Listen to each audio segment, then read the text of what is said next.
Welcome to Science in a Minute.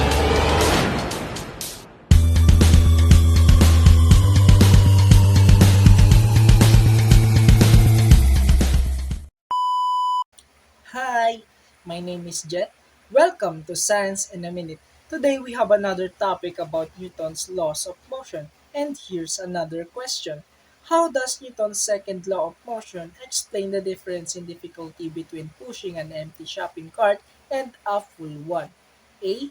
Both carts require the same amount of force to push.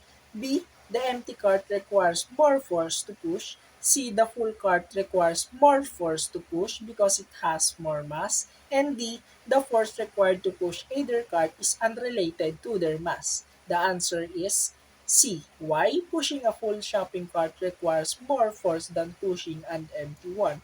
According to Newton's second law, for a given acceleration, a larger mass requires a larger force means that force F is equals to mass m times acceleration a.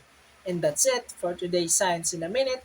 Keep exploring, keep learning, and see you until next time.